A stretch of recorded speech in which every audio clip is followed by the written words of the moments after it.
It's still 2025 and we're still playing Rome 2, so hell yeah, let's get back into our faction focus. But first, ladies and gentlemen, welcome back to the channel. I'm Lennon. How you guys doing? And welcome back to the second episode of our Rome 2 faction focus series.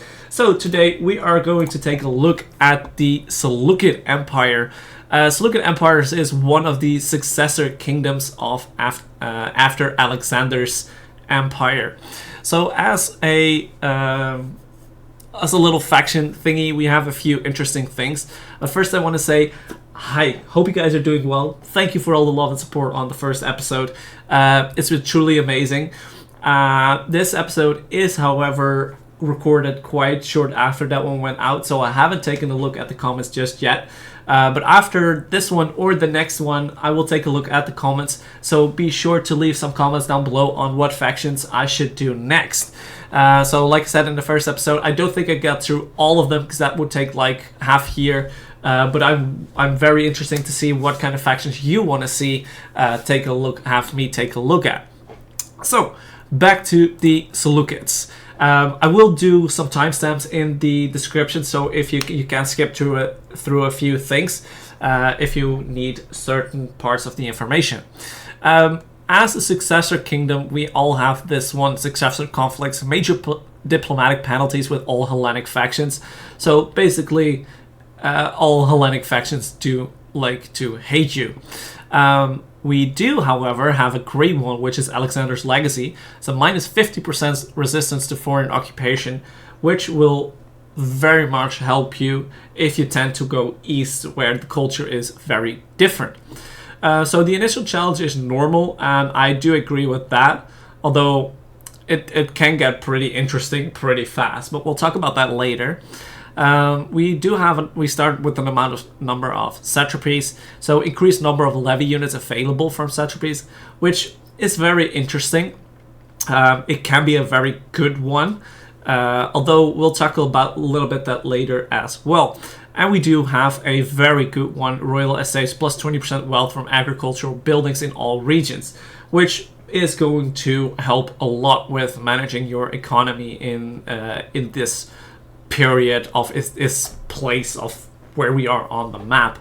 So let me get on the campaign map and I'll see you guys in a second. So here we are on the campaign map, and as you can see, as the Selucid Empire, we start off with a full province over here, and a little bit over somewhere else. So we start with 6 settlements in this region. So we have the entirety of Syria, we have 1 city in Mesopotamia and 1 city in Cilicia. So as the Seleucids do have a very interesting start position, where they rely on most on the early game is the turmoil that follows very quickly. So as the Seleucids, you start with 1, 2, 3, 4, 5, 6, 7 satrapies, like client states, which are all most of these eastern factions, so Parthia, Persia, Media, and a few of these guys, Sigarthia, Dragania, well, most of these factions. And in the intro it says like Parthia already declared its independence, and as you can see, most of your satrapies do not have a really good relationship with you. So what's one challenge you'll face early game is that most of your satrapies will either declare freedom of themselves or just straight up declare war against you. So it's can go from a very like peaceful campaign to a nearly this is total war campaign in a few turns once your satrapies realize that they're probably better off without you. So your conquest is very, very diverse here. You have a lot of factions all around you, so you're pretty much surrounded on all sides with a lot of different factions, like pretty powerhouse factions as well, like Egypt over here, Bactria and Parthia over here, which tend to do very well and start pretty much making big empires. You have a lot of cultures around you as well, which makes it also pretty difficult to see which way you want to go. Egypt is Hellenic, this is all Eastern. Over here we have some barbaric and some Hellenic factions as well. which also tend to hate you since we have the minus 20% public order with Hellenic factions. And one thing that's interesting with the satrapies with extra levies is it can be very useful only if you manage to keep your satrapies. That is where the challenge lies. Like, there are one or two that always stick by your side, and the rest just tries to stab you on the back as soon as you get into the game. So diplomatic wise, it's pretty interesting. Like, a lot of factions hate you. There's only like 2 or 3 factions that actually like you. So my advice for this one would be, don't expand too quick, because you will get screwed over by your satrapies. So I usually play my Selucid campaigns as a little bit of action-reaction. So instead of going full force on where I think I want to go, I wait a little bit. I'm waiting patiently until one of the factions declare war on me, so I can see which direction I want to head out to. So that for the early game is just basically keep your territory, keep everything stable, and try to get back some satrapies that declare war on you. So if we are taking a look at military strategy, we only have one like red line, but it veers off in 3 different like trees. And the Selucids have a massive roster of units, which also does make it really fun to play. It does give you a little bit of a challenge to micro and see what works best in your situation. So you can see like all the tier 1 building already gets you like a really diversified pool of units with some calves, some hillmen, some ex-warriors basically, levy pikes as well, and some skirmishers. And if we take the melee route, you get some spears, camel spearmen, citizen calf, hoplites, and better pikes. And then in tier 3 you get elephants, which are awesome. You get better pikes, better swords, better spears. And tier 4, like, look how insanely big only this tree is already, with cataphracts, like really heavy charge shock calf, armored elephants, which are exceptionally good, royal peltist, better, like this is basically your general's unit as well, so a very decent melee fighter. Shield bearer is a very good hoplite unit, very sturdy, very hard to kill, and silver shield pikes, even better pikes. Like, these are just exceptional units all across the board. If we take a look at the range campuses, you can get archers, peltists, some better skirmish calf, Persian light archers, and heavy Syrian archers. Also, really good choices all across the board. Although I think that most of the time, I don't know if they can, but Eastern slingers or slingers, I prefer them over archers and peltists.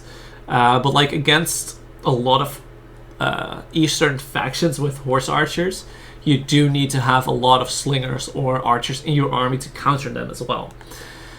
If we take a look, like, even though you get more different kinds of units of cavalry and elephants from this tree, we have a certified soul cataphract or stable cavalry line as well, which gives you also the Median Cav, which goes a little bit toe to toe, is a little bit more expensive than the citizens, a little bit better as well. So camel archers, camel spears. Wait.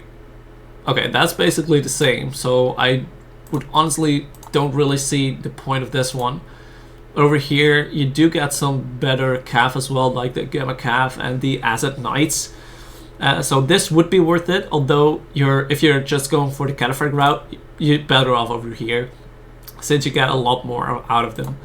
But you have like a shit ton of options on how to play using your pikes or elephants and calf, or pikes and archers, or just swords and spears and the heavy calf.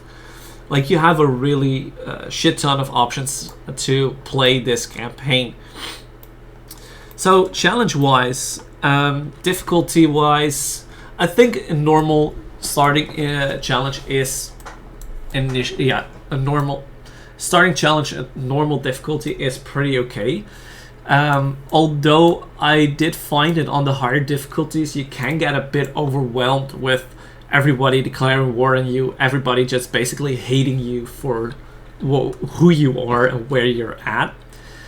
So for the This Is Total War campaign, this is going to be a pretty steep challenge. So I would not recommend this for the basic early on players that don't have too much experience with Total War. This is a faction that has a lot of diversity, but also requires a bit more, I would say, experience in the Rome 2 scene to actually thrive. So if we start to take a look at our victory objectives, which is probably going to be a military victory anyway, it brings you from Syria all the way west to Rome. So you need to push west and take like Macedon and Rome. It pushes you a little bit south to take out Egypt, which is pretty close by since Egypt's already starting pretty much next to you.